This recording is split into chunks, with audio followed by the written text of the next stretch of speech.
Braveaurora is a small community with a population of about 7,000 in the West Mamprose district in northern Ghana. Since its beginning, Braveaurora closely worked with volunteers who played a vital role to develop the NGO till this date. Actually, how we start reintegration? First of all, we educate parents and we educate the children too. And then after that, we counsel parents on individual basis and the children too. After that, we do home visits. We go to the families to see how they are living. All the children, we visit them twice a week, each family. But those children that have gone home for a year and a half now, we visit them once a week. We are now in Kambonaba's family. The old man is the house owner. He's called Kambonaba. And then we are in his family. We have 7 children. 7 children that we are taking care of. They live in this family.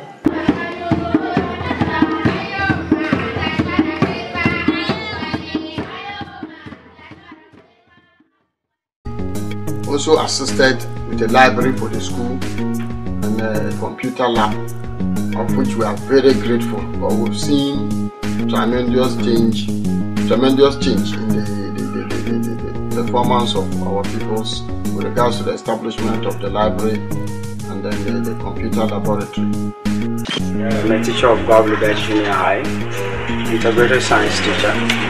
And I think we've stayed back for extra classes during these holidays, which is organized by Braveaurora.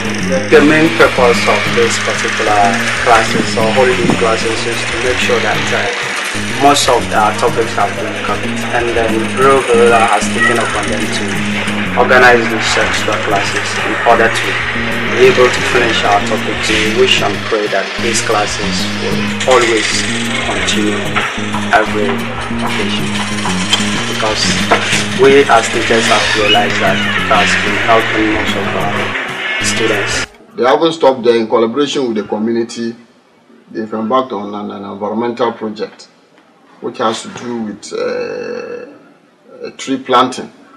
As such, together with Braveaurora, the community is developing a green belt. The green belt, which was realized in cooperation with the University in Vienna. 150 trees were planted in September 2012.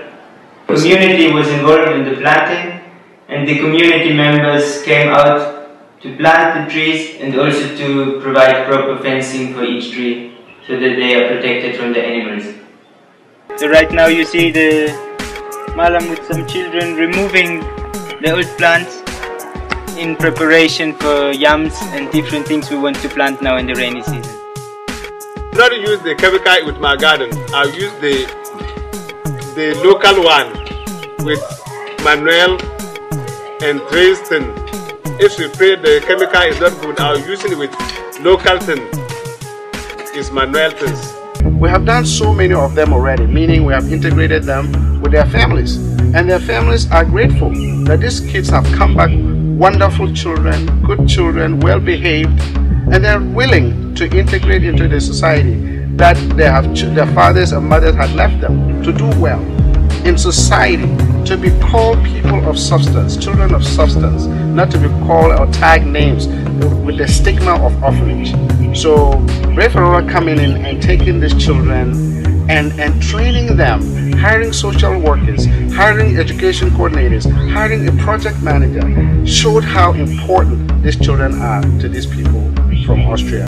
I think their success story is the fact that they are involving the community in all that they seek to do in this community.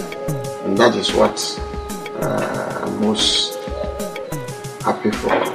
Because once you are living with people and you're involved in all that they are doing in their day-to-day activities and you are totally involved, you all feel part of it. Journey doesn't end going back to the families. We still have to continue to support them. And here's where I come in. I come in to tell or to ask all those donors from far and near, especially in Europe and Austria in particular, that all the monies, all the resources, all the time they have spent. We have built rooms, we have put in beds, we have bought books, we have bought learning aids, teaching aids for these children. So going back to their families does not mean the work stops. Actually, it's when the work begins. Because now we have to make sure that we have enough people to go, social workers to go and be with them and ask them what they're doing, see that everything is done for them, so they will continue the process that they started. Thank you for that dream that you have realized. Thank you for choosing this obscured village out of nowhere, and now it's a model, because what you have done with this reintegration is going to catch on, because the UNICEF and the Ghana government and all other governments around the world, they don't want the stigmatization of orphanage. And this is the way forward. The way forward is to keep these children and train them and reintegrate them, put them back to society, link them with people that will care for their daily needs. How social workers that are hurting to go out and help, they are feeling it to go out and help these children to be better people in society.